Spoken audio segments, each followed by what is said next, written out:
Hablemos de esta nueva ley de telecomunicaciones y radiodifusión. Está con nosotros Sofía Otero, periodista, Amanda Romano, politóloga, Camila Martínez, secretaria de Comunicación de Morena, y Manuel Pedrero, periodista.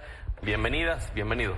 Muchas gracias, Pedro. Buenas noches. Gracias. A ver, pues lo que al principio era solamente una ley para prohibir la propaganda extranjera de nuestro país, hoy ya se turna en algo más robusto, en algo más integral, una nueva ley de telecomunicaciones y radiodifusión. De lo que han podido investigar al respecto, analizar, porque son 311 cuartillas y para leérselas en una tarde pues está difícil, ¿cuál es el análisis que nos traen? A ver, Sofía. Yo creo que es un plan con maña. A ver, no creo que hubiera un legislador que se respete 2 gramos que podría estar en contra de prohibir la propaganda extranjera en México. Eso es básico, ¿no? Entonces, cuando la presidenta propone vamos a prohibir la propaganda extranjera en México, incluso la oposición desde antes, y lo dijo la presidenta, ya había dicho, lo vamos a aprobar. Y de repente dice, bueno, no, también va esta ley a contemplar la creación de la Agencia de Transformación Digital y Telecomunicaciones y estos cambios. Entonces, a lo que me refiero con plan con maña es que yo creo que va a haber un segmento definitivamente de la oposición que se oponga a esta nueva agencia y estos cambios adicionales que se están planteando se van a oponer a esta ley y va a ser un beneficio muy grande para Morena poder decir, ven, son traidores a la patria, porque se negaron a prohibir la inferencia extranjera en México, ¿no? Entonces, en ese sentido, plan con maña. Okay. Pero en general, digo, no creo que ninguna persona en esta mesa esté en contra de prohibir la propaganda extranjera en nuestro país, ¿no? ¿Ese es el detrás de Manuel? Pues es que por definición eso es traidor a la patria. Una persona que está a favor de que la propaganda gubernamental de cualquier otro régimen que no sea el mexicano... Plan con maña que se refería a Sofía. No, a ver, tenemos una grave crisis. Estuve, por cierto, atento hace unos minutos en este noticiero y coincido en no generalizar, pero tenemos una grave crisis en los medios de comunicación masivos mexicanos porque hay que moralizarlos. Ahora, en cualquier momento, cuando se pide un apercibimiento porque un conductor en televisión a las 10 de la noche dice, pues fíjese que hay una pandemia, pero usted puede salir de su casa, ya no le haga caso a las autoridades, eso ya no se castiga. Y si se castigase, entonces, no, estás atentando contra mi libertad de expresión. Pero esto no lo digo yo, lo dijo en su momento el Tigre Azcárraga. Somos soldados del PRI. Bueno, como el PRI ya no está en el poder, ahora son soldados de Trump. Eso es lo grave, que ya no hay chayote a nivel gubernamental en estos lares, pues ahora se busca el chayote del otro lado del Río Bravo. Y cómo no, si son $200 millones lo que está invirtiendo Kristi Noem y el gobierno de Donald Trump en difundir, no solamente en medios masivos nacionales, sino también en redes sociales, el mensaje antiinmigrante. Joseph Goebbels, la verdad, estaría bastante orgulloso de lo que está haciendo los medios de comunicación mexicanos y desde luego Kristi Noem. Amanda. Bueno, estoy completamente de acuerdo en que se tiene que reformar tanto constitucional como legalmente para blindarnos y cerrar filas y proteger la soberanía nacional, pero creo que por el spot y el video que se difundió de la Secretaria de Seguridad Nacional de los Estados Unidos, creo que esto va mucho más allá de la soberanía nacional, creo que esto va de la dignidad del pueblo mexicano. En ese video, por los que no lo alcanzaron a ver, se decía que si llegaban a ir a los Estados Unidos ilegalmente, que nadie es ilegal en tierra robada, pero que los iban a cazar. Usaron el verbo cazar. Entonces creo que es urgente que se reforme para proteger la dignidad del pueblo mexicano. Me gustaría poner sobre la mesa lo que dijo el senador Ricardo Anaya, que en ningún momento estoy diciendo que sea alguien que tenemos que creerle, pero lo cito porque creo que fue la primera persona que lo mencionó, que hay que tener cuidado con esta reforma porque puede llegar a censurar los medios nacionales y ahí trazaríamos la línea de la libertad de expresión y ahí yo ya no estoy en acuerdo. Y hay que checar también el tema con la desaparición del IFT. Camila. A ver, Sofía empezaba su participación con una cosa muy interesante y decía, no puede haber un legislador que pueda estar en contra, pero lo hubo. En 2014, esta parte de que los gobiernos extranjeros no pudieran sacar propaganda que fuera en contra de los intereses de los mexicanos fue una de las partes que se eliminó en la reforma de telecomunicaciones del PRI y el PAN.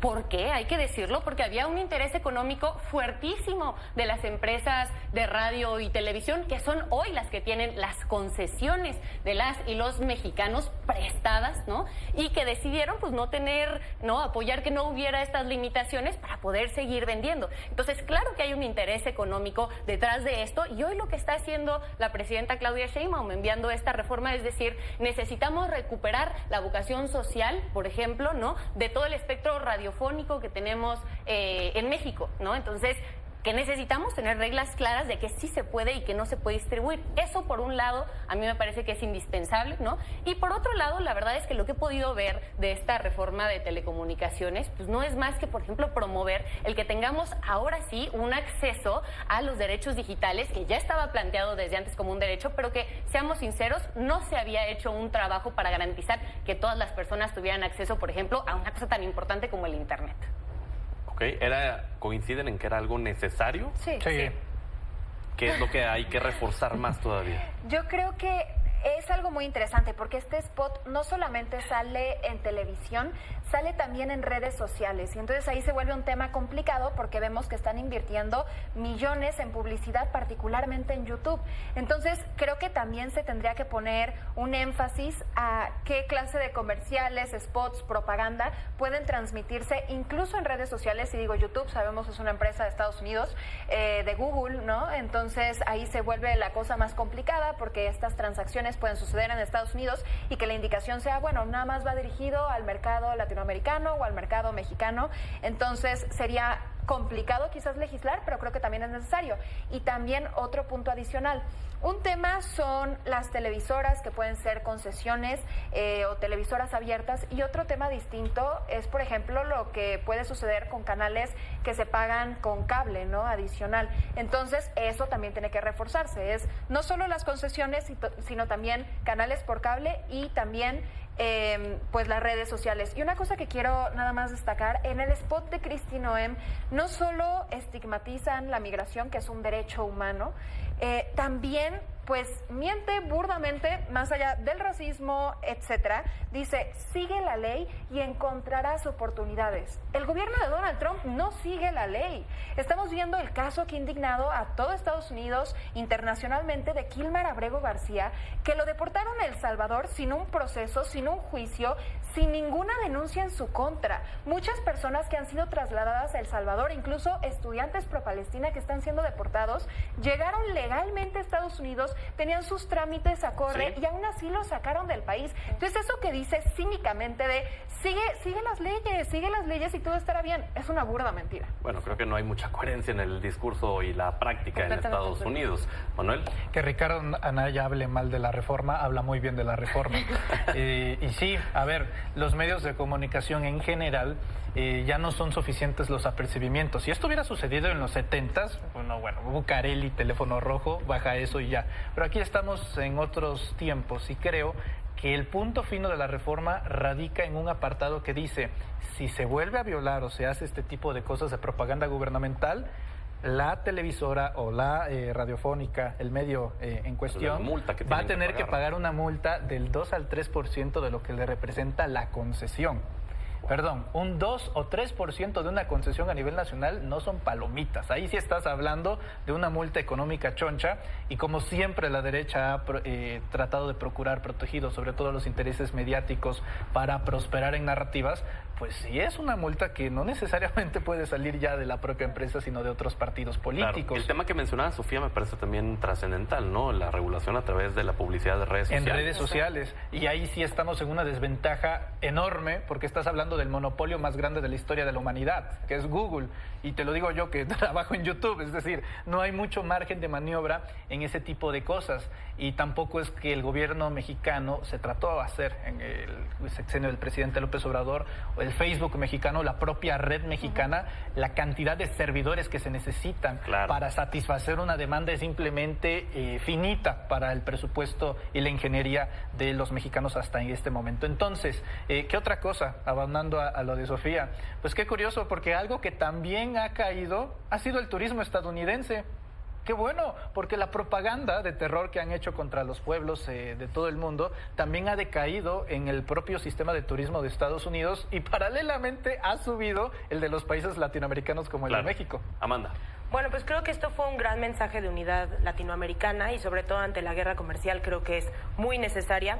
Me da muchísimo gusto que México sea pionero en poner límites antiimperialistas mucho más claros, y creo que esto va mucho más allá de la seguridad nacional y de la soberanía nacional. Creo que es un tema de dignidad continental que históricamente América Latina ha luchado por, y me da muchísimo gusto que México esté encaminando a toda la región a ser mucho más contundente ante las locuras de Trump. Camila. Ahora, ojo, ¿no? Porque no hubo unidad nacional, ¿no?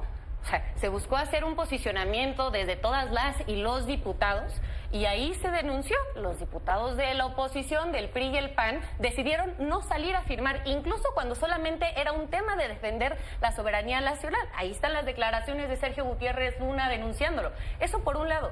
Por otro lado, sale Ricardo Anaya en una conferencia de prensa, desde antes siquiera de conocer la reforma, a decir, es que nosotros pensamos que va a venir mal, nosotros creemos, sin una seriedad real de entender el contexto en el que estamos viviendo, ¿no? Cómo eso fue un intento de abuso, un intento de injerencia, ¿no? Por parte de la secretaria de Seguridad Nacional de Donald Trump, ¿no?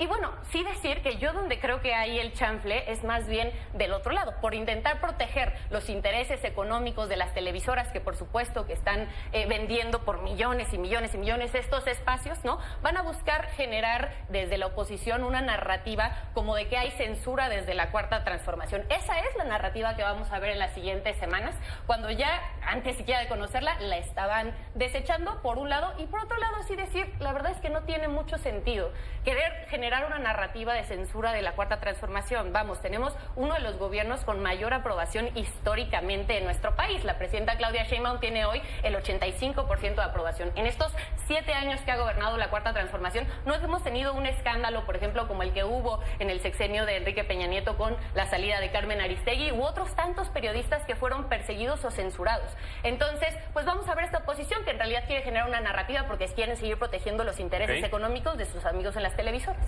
El otro tema, el sábado es ya el funeral del Papa Francisco. Hay personajes como Donald Trump, Javier Milei, los reyes de España, entre otros, confirmados, y de México va Rosicela Rodríguez.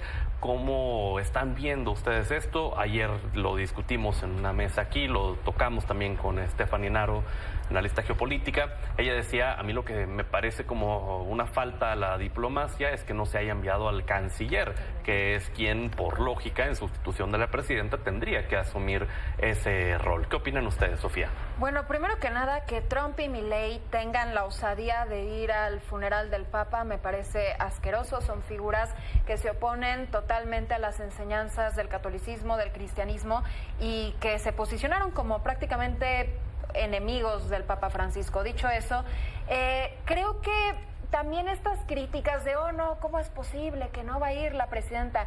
A ver, mientras vaya, al final somos un estado laico, claro que hay diplomacia, mientras haya una representación de México, yo creo que está bien. Y sí, es extraño, honestamente, que no vaya el canciller. Yo no soy internacionalista ni diplomática, pero pues al menos tenemos una representación. Quizás sí hubiera sido más adecuado que fuera el canciller, pero también está yendo la secretaria de Gobernación, ¿no? Que no es nada menor. Claro, lo que también señalan es que al final del día el Papa es el jefe de un Estado. Sí. Sí, a ver, el Vaticano tal cual como Estado pues tiene las alianzas diplomáticas con México de toda la vida, y aparte sí siento que el Vaticano, y sobre todo en el plano del catolicismo, México representa mucho para ese Estado. Estás hablando fuera del Vaticano del segundo país más católico del mundo, solamente nos gana Brasil, así que por ende históricamente siempre ha habido una digamos una buena alianza, una buena cordialidad entre lazos diplomáticos de México y el Vaticano, pero que no vaya la presidenta Sheinbaum no demerita para nada esas alianzas. Es decir, es algo similar a lo que pasa, por ejemplo, con España y México actualmente. A pesar de una rispidez clara del gobierno español con el gobierno mexicano, pues eso no suspende la economía, eso no suspende la migración, eso no suspende las alianzas comerciales, eso no suspende nada. Lo mismo pasa con el caso de la presencia de Rosicela Rodríguez. A mí me parece que corresponde más a una búsqueda de criticar algo por criticar, porque pues la verdad no he visto críticas inteligentes desde el aspecto de la presidenta de la República hasta si va o no va. El gobierno mexicano está representado con Rosicela. Amanda, te vi haciendo muchos gestos como en desacuerdo. Pues mira, la verdad es que yo sí estoy en desacuerdo y a mí sí me preocupa la decisión de que la presidenta no vaya a asistir personalmente, porque más allá de las creencias personales de la presidenta, que yo no entiendo por qué hemos virado la conversación hacia las creencias de la presidenta, que a veces no tienen nada que ver, pero el Papa no solamente es un líder espiritual o el líder espiritual más importante del pueblo que ella gobierna, también es un jefe de Estado de un Estado sumamente importante ideológicamente y geopolíticamente para México. tampoco era cualquier papa, representaba a un jefe de Estado latino y si se puede decir de izquierda dentro de lo que es la Iglesia Católica, pues de izquierda. Creo que también el Papa Francisco luchaba por el humanismo, por las personas empobrecidas, luchaba también por la unidad latinoamericana, el antiimperialismo. Creo que hubiera sido un buen simbolismo. Al final, la diplomacia es eso, simbolismo. Creo que en medio de la guerra comercial necesitamos una cohesión regional y una diplomacia mucho más efectiva e inteligente que yo no he notado en los últimos sexenios. Creo que como mexicanos hemos perdido el simbolismo y el real poder que representa que la figura presidencial asista a ciertas conferencias. Por ejemplo, el sexenio pasado el presidente no asistió al APEC y con la coyuntura actual creo que hubiera sido conveniente que hubiéramos fortalecido lazos con Asia y me gustaría que buscáramos una diplomacia donde la presidenta fuera más activa físicamente y simbólicamente. Nada más rapidísimo, no como una réplica Amanda, sino la parafernalia de lo que luego es la diplomacia. El último presidente de México que asistió a un funeral de Estado fue Enrique Peña Nieto, al de Hugo Chávez. Se durmió en el funeral. O sea, es más bien la parafernalia de... es la alfombra roja, honestamente. No representa nada. Y a ver, Camila. seamos honestos, ¿no? O sea, la secretaria de Gobernación es la segunda persona más importante de este país. Y ojo, por ejemplo, la relación con los asuntos religiosos a nivel nacional depende de la Secretaría de Gobernación. Pero entonces, no internacional. A mí no me parece menor, ¿no? Que tengamos a Rosa Isela Rodríguez presente en el funeral del Papa. Y además, creo que la presidenta Claudia Sheinbaum ha sido muy clara, ¿no? Lo recordaba en la conferencia mañanera hace unos días, ¿no? Cuando hablaba de la relación que había con el Papa y mucho más allá de sus creencias religiosas, un poco lo que tú dices, ¿no? O sea, cómo utilizó el gran poder que tiene como dirigente de la Iglesia Católica a nivel nacional para hablar de cómo, por ejemplo, las desigualdades son el problema principal que tenemos internacionalmente. Se atrevió a señalar, a incomodar a los poderosos señalándoles sus privilegios, ¿no? Y creo que en ese sentido tanto lo que ha dicho la presidenta Claudia Sheinbaum como lo que en su momento dijo el presidente Andrés Manuel López Obrador con respecto al Papa, demuestran el profundo respeto y muchos puntos en común que siempre se tuvieron entre el mandato del Papa y la Cuarta Transformación. Acá una de las críticas que también he leído al respecto es por qué sí fue a verlo en campaña y ahora no. Bueno, pues Ahora es presidenta. claro, hay muchos... No, es... Tiene más responsabilidades, supongo. No sé qué vaya a hacer ese día, me parece interesante igual analizarlo, ¿no? Precisamente ver qué conferencias, qué reuniones, qué actividades tiene precisamente ese día. Si no era un día muy ajetreado, pues igual y si hubiera sido idóneo que asistiera, si estaba dentro de sus posibilidades, pero creo que es muy distinta la agenda que tiene una candidata a la que va a tener la presidenta del Estado mexicano. ¿Amanda?